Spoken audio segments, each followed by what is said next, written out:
तुमने जरूर कभी ऐसे इंसान को देखा होगा जिसका अनुशासन इतना कठोर होता है कि लोग उसे देखते ही डर जाते हैं। ऐसा व्यक्ति जो हर दिन एक ही समय पर उठता है, एक ही समय पर काम करता है, एक ही समय पर अभ्यास करता है और कभी नहीं रुकता। चाहे मौसम खराब हो, मन थका हुआ हो, शरीर टूट रहा हो, वो फिर भी चलता रहता है।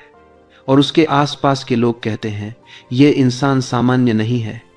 लेकिन सच्चाई यह है कि वह सामान्य इसलिए नहीं दिखता क्योंकि अधिकांश लोग अपने जीवन में कभी भी उस स्तर का अनुशासन छू ही नहीं पाते। वे 2 हफ्ते अच्छे चलते हैं, तीसरे हफ्ते टूट जाते हैं, चौथे हफ्ते हार मान लेते हैं और अगले सोमवार फिर से नई शुरुआत का ड्रामा करते हैं। लेकिन कुछ लोग, बहुत ही कम लोग, एक अलग स्तर पर होते हैं। उनका अनुशासन डराता नहीं, दहाड़ता है। और आज तुम जानोगे कि यह स्तर कैसे बनाया जाता है। यह किसी ताकतवर दिमाग या असाधारण शरीर का खेल नहीं है। यह किसी जादुई आदत ऐप, मोटिवेशनल वीडियो या सुबह 5 बजे उठने की फैशन का नतीजा नहीं है। यह एक प्राचीन मनोवैज्ञानिक नियम का असर है जिसे बहुत कम लोग जानते हैं और उससे भी कम लोग अपनाते हैं। नियम सरल है। अभ्यास उतना नहीं चलता जितना तुम करते हो, अभ्यास उतना चलता है जितना तुम बनने का निर्णय लेते हो। यानी अनुशासन क्रिया से नहीं, पहचान से पैदा होता है। ज्यादातर लोग अपनी आदतों को एक काम की तरह देखते हैं। आज करना है, कल देखेंगे, मूड है तो करेंगे। लेकिन वे यह नहीं समझते कि हर बार जब तुम किसी आदत को छोड़ते हो, तुम अपने ही भीतर एक हिस्सा कमजोर कर देते हो। और हर बार जब तुम उसे पूरा करते हो, चाहे 1 मिनट ही क्यों ना हो, तुम अपने भीतर एक नया आधार रखते हो। यही वह बिंदु है जिसे बहुत लोग कभी समझ ही नहीं पाते। वे सोचते हैं कि अनुशासन का मतलब है हर दिन 1 घंटा काम करना, हर दिन 10 शून्य कदम चलना, हर दिन कठिन चीजें करना। लेकिन वास्तविक अनुशासन का पहला चरण कुछ और है। अनुशासन वह है जहां तुम चुनाव से बाहर हो जाते हो। यानी तुम्हारे दिमाग में विकल्प ही नहीं बचता कि आज करूं या ना करूं। तुम बस करते हो। जैसे सांस लेते हो, जैसे नहाते हो, जैसे रोज कपड़े पहनते हो। वो चीजें जिनके लिए तुम सोचते नहीं हो, बस करते हो। लेकिन इंसान इसका उलट करता है। हर आदत को वह एक फैसला बनाता है, आज करूं या ना। और जितने ज्यादा निर्णय तुम्हें लेने पड़ते हैं, उतनी ही जल्दी तुम थक जाते हो और हार मान लेते हो। यही वजह है कि कुछ लोग हर दिन एक ही समय पर अभ्यास करते हैं और कभी नहीं रुकते, क्योंकि उन्होंने समय को बदलने का विकल्प ही बंद कर दिया। उनका अभ्यास एक तयशुदा रेखा की तरह है जहां तुम्हारा दिमाग बीच में घुसकर सवाल पूछ ही नहीं सकता। यही वह मनोवैज्ञानिक ताला है जो लोगों को असाधारण बनाता है। अब सवाल यह है, क्या यह ताकत किसी में जन्म से होती है? नहीं, यह एक साधारण इंसान भी बना सकता है। यह कहानी शुरू होती है एक ऐसे व्यक्ति से जो बिल्कुल तुम्हारी तरह था। वह भी हर 2 हफ्ते में हार मान लेता था। वह भी नई आदतें शुरू करता और छोड़ देता था। वह भी हर रविवार कहता कल से पक्का, और फिर सोमवार को कुछ भी नहीं बदलता। लेकिन एक दिन उसे एहसास हुआ कि वह गलत चीज से लड़ रहा है। वह अपनी आदतों से नहीं, अपने दिमाग के सिस्टम से लड़ रहा था। और जब उसने यह सिस्टम समझा, उसकी पूरी जिंदगी बदल गई। उसने पहली बार जाना कि असली दुश्मन आलस या कमजोरी नहीं है, असली दुश्मन है विकल्प। क्योंकि जहां विकल्प होते हैं वहां बहाने पैदा होते हैं। जहां बहाने होते हैं वहां गिरावट शुरू होती है, और जहां गिरावट होती है वहां इंसान खो जाता है। इसलिए उसने निर्णय लिया कि वह अपने जीवन से विकल्पों को हटाएगा। वह अपने अभ्यास को मूड से नहीं, पहचान से जोड़ देगा। उसने एक गहरी बात समझी, जब तुम आदत बनाते हो तो तुम काम बदलते हो, लेकिन जब तुम पहचान बदलते हो तो तुम जीवन बदलते हो। उसने खुद से कहा, मैं एक अभ्यास करने वाला इंसान हूं। मैं ऐसा व्यक्ति हूं जो हर दिन बिना बहाने अपने लक्ष्य पर चलता है। यह वाक्य एक घोषणा था, काम का नहीं, चरित्र का। और इसी क्षण उसके भीतर कुछ बदल गया। निर्णय एक बार हुआ, अब हर दिन सिर्फ पालन था। लेकिन यह कहानी यहीं शुरू होती है। असली परिवर्तन तब आया जब उसने वह किया जो 99% लोग कभी नहीं करते। उसने अपने अभ्यास को सार्वजनिक कर दिया, और यह कदम उसकी पूरी मनोविज्ञान को हमेशा के लिए बदलने वाला था। जब उसने अपने अभ्यास को सार्वजनिक किया, उसी क्षण उसके जीवन में सबसे बड़ा मनोवैज्ञानिक विस्फोट हुआ। अधिकांश लोग सोचते हैं कि आदतें निजी चीजें होती हैं, किसी को बताने की जरूरत नहीं। लेकिन यही सोच तुम्हें कमजोर रखती है। जब तुम कुछ निजी रखते हो, तुम्हारा दिमाग उसे चाहे तो छोड़ सकता हूं की कैटेगरी में डाल देता है। लेकिन जिस दिन तुम अपनी आदत को दुनिया के सामने बोल देते हो, उसी दिन वह चाहो या न चाहो करना ही है कि कैटेगरी में चली जाती है। और यही वो मोड़ था जहां उसका पूरा सिस्टम बदल गया। उसने एक कागज पर लिखा, मैं हर दिन सुबह 5 बजे 20 मिनट का अभ्यास करता हूं, 90 दिन लगातार बिना रुके। उसने इसे सिर्फ लिखा नहीं, उसने इसे किसी वचन की तरह महसूस किया। फिर उसने सबसे कठिन कदम उठाया, उसे सोशल मीडिया पर पोस्ट कर दिया। लोग हंसे, मजाक उड़ाया, बोले बहुत दिखावा कर रहा है, देखते हैं कितने दिन चलता है। हर शब्द उसके लिए ईंधन बन गया। अब उसकी असफलता का मतलब सिर्फ एक दिन का अभ्यास टूटना नहीं था। उसका मतलब था कि पूरे शहर, पूरे ऑफिस, सारे रिश्तेदार, सारे दोस्त उसे एक ऐसे इंसान के रूप में देखेंगे जो अपनी ही बात पर टिक नहीं पाया। यह डर, यह प्रतिष्ठा का दबाव, यह सामाजिक खतरा यही है जो आदतों को अटूट बनाता है। यह बात तुम मानो या न मानो, पर तुम्हारा दिमाग अभी भी हजारों साल पुराने इंसानों की तरह काम करता है, जहां समुदाय में शर्मिंदगी मौत के बराबर थी, अकेला छोड़ दिया जाना विनाश था और प्रतिष्ठा बचाए रखना जीवन। इसलिए जब तुम कोई वचन लोगों के सामने बोलते हो, तुम्हारा दिमाग उससे अस्तित्व का मामला बना देता है। अब यह आदत नहीं रहती, यह जीवन रक्षा बन जाती है। और जब हर दिन का अभ्यास एक अस्तित्व की लड़ाई बने, तो तुम हारने की कल्पना भी नहीं कर सकते।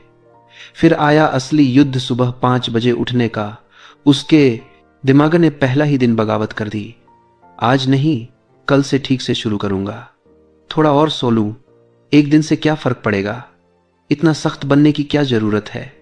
यही वे आवाजें हैं जो तुम्हें हर बार रोकती हैं। वही आवाजें जिनके कारण तुम 2 हफ्ते बाद गिरते हो, वही आवाजें जो तुम्हें औसत रखती हैं। लेकिन इस बार उसके पास एक हथियार था। अगर वह हार जाता, उसे सभी को जवाब देना पड़ता। लोग कहते, देखा, हमने कहा था ना, ड्रामा कर रहा था। उसके दिमाग के लिए इस शर्मिंदगी का दर्द उस थकान से कहीं बड़ा था जो सुबह 5 बजे उठने में होती है। इसलिए उसने अपने डर को अपने अभ्यास का ईंधन बना लिया। और यही वह क्षण था जहां उसका असली अनुशासन जन्म ले रहा था। लेकिन यहां एक नई समस्या तय हो गया। पर अभ्यास अभी भी मन पर निर्भर था। कुछ दिनों वह ध्यान करता, कुछ दिनों किताब पढ़ता, कुछ दिनों बस बैठा रहता। यानी करें क्या, यह निर्णय अभी भी दिमाग कर रहा था। और जहां दिमाग को निर्णय लेना पड़ता है, वहां वह बहाने ढूंढ लेता है। इसलिए उसने दूसरा नियम अपनाया, एक निश्चित क्रम। हर दिन 20 पुशअप, फिर 10 मिनट ध्यान, फिर 10 मिनट पढ़ाई। न बदलना, न मिलाना, न विचार करना।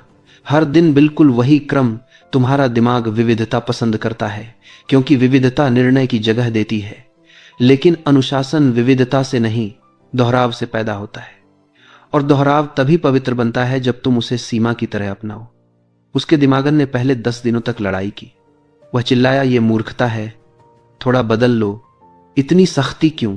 लेकिन 14वें दिन कुछ बदला। उसका शरीर उसके दिमाग से पहले उठ गया। 20वें दिन उसने पाया कि वह आधे पुशअप कर चुका है और उसे एहसास भी नहीं हुआ। 25वें दिन उसका ध्यान अपने आप शुरू होने लगा। यह वही स्तर है जहां अनुशासन डरावना बनता है, क्योंकि तुम अब निर्णय नहीं ले रहे, तुम बस कर रहे हो। लेकिन असली परीक्षा तब आई जब जीवन ने थप्पड़ मारा। यात्रा, थकावट, बीमारी, मेहमान, अप्रत्याशित काम। यही वे बिंदु हैं जहां तुम गिरते हो। यही वे बिंदु हैं जहां आदतें टूटती हैं। और इन्हीं बिंदुओं पर उसने सबसे बड़ा मंत्र सीखा, अभ्यास को पूर्ण नहीं, निरंतर होना चाहिए। यानी तुम 1% भी कर लो, पर करो। यही निर्णय उसे अगले स्तर पर ले जाएगा, जहां अनुशासन सिर्फ क्रिया नहीं, पहचान बन जाता है। जब पहली बार उसकी दिनचर्या टकराई, यात्रा, थकान, काम का बोझ, अचानक मेहमान, यहीं पर वह सच सामने आया जिसे अधिकतर लोग कभी स्वीकार नहीं करते। तुम अपनी आदत तब नहीं खोते जब तुम कमजोर हो। तुम अपनी आदत तब खोते हो जब तुम्हें लगता है कि आज तो नहीं कर पाऊंगा। यही वह क्षण होता है जहां अधिकांश लोग खुद को धोखा देते हैं। आज नहीं होगा, कल कर लूंगा। आज मैं बहुत थका हूं, एक दिन की क्या बात है। आज परफेक्ट तरीके से नहीं कर पाऊंगा, इसलिए रहने दो। यही है गैप, और गैप ही वह चोर है जो तुम्हारी पूरी मेहनत चुपचाप चुरा लेता है। उसने सीखा, परफेक्ट अभ्यास नहीं चाहिए, सिर्फ निरंतर अभ्यास चाहिए। यही वह नियम था जिसने उसकी सोच पूरी तरह बदल दी। 40वें दिन यात्रा। सुबह 5 बजे एयरपोर्ट। कोई शांत जगह नहीं, कोई योगा मैट नहीं, कोई ध्यान का कमरा नहीं। पुराने वाला वह आदमी यही कहता, आज छोड़ देते हैं, हालात ही खराब है। लेकिन इस बार उसने अपना तीसरा सिद्धांत अपनाया, पूर्व निर्णय। यानी रुकावट आने के बाद निर्णय नहीं लेना है, रुकावट आने से पहले ही तय होना चाहिए, अगर ऐसा होगा तो मैं यह करूंगा। यही वह तकनीक है जिसका उपयोग सदियों से मंदिरों में होता आया है।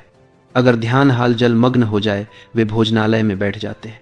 अगर भोजनालय में आग लग जाए, वे प्रांगण में बैठ जाते हैं। अभ्यास स्थान पर निर्भर नहीं, परिस्थिति पर निर्भर नहीं, अभ्यास इच्छा पर भी निर्भर नहीं, अभ्यास सिर्फ अभ्यास पर निर्भर। उसने भी यह नियम अपनाया। यात्रा में, एयरपोर्ट के बाथरूम में पुशअप, कार में आंख बंद कर 10 मिनट सांसों पर ध्यान, प्लेन में 10 पन्ने पढ़ना, थकान, कम से कम 1% अभ्यास, पर अभ्यास जरूर। उसने पूरा सीक्वेंस एयरपोर्ट में पूरा किया और लोग उसे देखने लगे जैसे वह पागल हो, लेकिन वह मुस्कुराया क्योंकि वही पल था जहां उसने समझा, अनुशासन का असली रूप वही होता है जो लोगों को असामान्य लगे। 50वें दिन उसका शरीर खुद सुबह 5 बजे उठने लगा। 60वें दिन वह आधा अभ्यास कर चुकी होता और उसे एहसास भी नहीं होता। 70वें दिन वह इतना स्थिर हो चुका था कि उसके आसपास के लोग कहते, तुम बहुत बदले लग रहे हो। यह सिर्फ आदत नहीं थी, यह उसकी पहचान बन चुकी थी, और पहचान कभी नहीं टूटती। लोग कहने लगे, तुम अति कर रहे हो, इतनी सख्ती ठीक नहीं। लेकिन असलियत यह है कि जब तुम्हारे बदलाव से दूसरों को असहजता महसूस होने लगे, तब समझो तुम सही दिशा में हो। क्योंकि लोग तुम्हें इसलिए रोकते हैं ताकि उन्हें खुद को बदलना ना पड़े। पर वह रुका नहीं। 75वें दिन उसकी इच्छा खत्म हो चुकी थी। लेकिन इच्छा का खत्म होना हार नहीं, यह सबसे बड़ा संकेत है कि तुम्हारा अभ्यास दिमाग की पकड़ से बाहर जाकर शरीर का हिस्सा बन चुका है। यानी अब तुम्हें सोचना नहीं है, तुम बस करते हो। 90वें दिन की सुबह उसने पूरा अभ्यास पूरा किया और उसे पता भी नहीं चला कि वह कौन सा दिन है। यह वह अवस्था थी जिसे साधना कहा जाता है, जहां अभ्यास करने वाला मिट जाता है, सिर्फ अभ्यास बचता है। उसके दोस्त बोले, यह इंसानी नहीं है। उसने कहा, सही कह रहे हो, क्योंकि अब मैं सिर्फ इंसान नहीं, आदत बन चुका हूं। यही वह बिंदु है जहां अनुशासन डरावना बन जाता है, क्योंकि तुम अब वह नहीं रह जाते जो आदतें करता था, तुम स्वयं आदत बन जाते हो। उसके परिवर्तन का असली तूफान तब आया जब जीवन ने अचानक उसकी योजनाओं को तहस नहस कर दिया। ऐसी रुकावटें, ऐसे उतार चढ़ाव, ऐसे झटके जिनकी उसने कल्पना भी नहीं की थी। और यही वह जगह थी जहां पहले वाला वह व्यक्ति टूट जाता, हार मान लेता, अगले सोमवार का इंतजार करता। लेकिन इस बार कहानी अलग थी, क्योंकि वह अब वही व्यक्ति नहीं था। वह अब कोशिश करने वाला नहीं, न रुकने वाला बन चुका था। 80वें दिन की रात उसका बच्चा बीमार पड़ गया। पूरी रात अस्पताल, नींद नहीं, ऊर्जा नहीं, इच्छा नहीं। सुबह 5 बजे अलार्म बजा। अंदर से आवाज आई, आज मत करो, आज बहुत हुआ। लेकिन उस आवाज का असर अब कमजोर था, क्योंकि उसकी पहचान बदल चुकी थी। उसने अस्पताल के वॉशरूम में जाकर 2 मिनट के पुशअप किए, वहीं खड़े खड़े 1 मिनट श्वास पर ध्यान किया, और उस दिन एक पन्ना पढ़ा, बस इतना ही। पर सबसे जरूरी बात, गैप नहीं आया। यही वह निर्णायक क्षण होता है जहां लोग अपनी बरसों की मेहनत एक ही दिन में खो देते हैं। वह नहीं हारा। 82वें दिन उसकी कार खराब हो गई, वह रास्ते में फंस गया। पहले वाला वह आदमी सोचता आज छोड़ देते हैं। इस बार वह फुटपाथ पर खड़ा हुआ और वहीं 20 पुशअप पूरे कर दिए। लोग घूरते रहे, उसे परवाह नहीं थी। 85वें दिन ऑफिस में अचानक काम का ढेर लग गया, देर रात तक बैठना पड़ा। उसने ऑफिस की सीढ़ियों पर बैठकर 10 मिनट ध्यान किया। किसी ने पूछा, तुम पागल हो क्या? उसने मुस्कुराकर कहा, नहीं, मैं स्थिर हूं। यही वह क्षण था जहां उसका अनुशासन दूसरों को डराने लगा। जब लोगों को तुम्हारा ध्यान, तुम्हारा फोकस, तुम्हारी स्थिरता असहज करने लगे, जान लो कि तुमने वह स्तर छू लिया है जहां 1% लोग भी नहीं पहुंचते। वह खुद भी अब दंग था। उसे एहसास हुआ यह सिर्फ दिनचर्या नहीं, यह उसकी नसों में उतर चुका सिस्टम है। वह अनुशासन अब करने की चीज नहीं, होने की अवस्था बन चुका था। और सबसे बड़ी खोज तब हुई जब उसने महसूस किया कि उसके भीतर एक पूरी पहचान मर चुकी है। वह पहचान जो बहाने बनाती थी, रुकती थी, सोचती थी, फैसला करती थी। वह पुराना वह अब था ही नहीं। उसके भीतर एक नया स्वरूप जन्म ले चुका था। एक ऐसा मनुष्य जो आदत नहीं बनाता बल्कि स्वयं आदत बन जाता है। वह इंसान जो 90 दिन पहले था थका हुआ, बिखरा हुआ, अस्थिर, अब उसकी छाया भी नहीं बची थी। एक नया इंसान उभर चुका था, शांत, अटल, अडिग, खामोश लेकिन तेज। एक ऐसा इंसान जिसकी निरंतरता से लोग घबराने लगे थे। और यही तो असली परिवर्तन है, जब तुम्हारा अनुशासन दूसरों को एक दर्पण दिखाने लगता है, उनकी कमजोरियां, उनके बहाने, उनकी सीमाएं। तभी वे कहते हैं, इतना भी कोई करता है? इतना सख्त होना गलत है, जिंदगी में बैलेंस भी चाहिए। असल बात यह है, उन्हें दर्द होता है क्योंकि तुम्हारा उठना उनकी नींद खराब करता है, तुम्हारा निरंतर रहना उनकी अस्थिरता खोल देता है, तुम्हारा बदलना उनकी ठहराव को उजागर कर देता है। पर वह गल अब इन आवाजों से परे निकल चुका था। वह अवस्था छू चुका था जहां इंसान अनुशासन करता नहीं, अनुशासन हो जाता है। और जब इन 90 दिनों की यात्रा अपने अंतिम मोड़ पर पहुंची, तब उसने पहली बार महसूस किया कि किसी लक्ष्य तक पहुंचना असली जीत नहीं होती। असली जीत वह होती है जब तुम उस रास्ते पर चलने वाले इंसान को ही बदल देते हो। वह दिन भी बाकी दिनों जैसा ही था, बिना किसी शोर के, बिना किसी उत्साह के।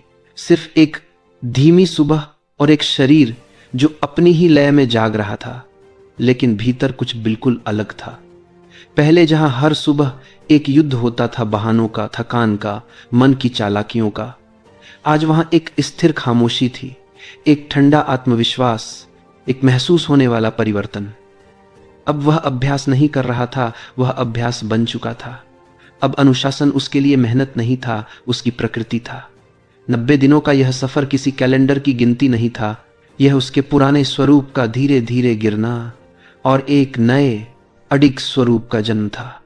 वह सोचता था कि दुनिया में सबसे कठिन काम है रोज वही चीज करना, लेकिन अब उसे समझ आया कि सबसे कठिन काम है वह बनना जो तुम्हें वह चीज रोज करने लायक बना दे। और जब मनुष्य वह बन जाता है, तब दुनिया की कोई ताकत उसे रोक नहीं सकती। उसका शरीर स्वयं उठता था, उसके कदम स्वयं तय होते थे, उसकी सांसें उसी क्रम में बहती थीं जो अब उसकी पहचान बन चुका था। लोग उसे देखकर असहज हो रहे थे। कुछ कहते, ये नॉर्मल नहीं है, कुछ कहते तू ओवर कर रहा है, कुछ कहते इतना कठोर होना अच्छी बात नहीं। लेकिन वह अब इन आवाजों के पार देख सकता था। उसे पता था कि लोग उसी चीज का मजाक उड़ाते हैं जिससे वे डरते हैं।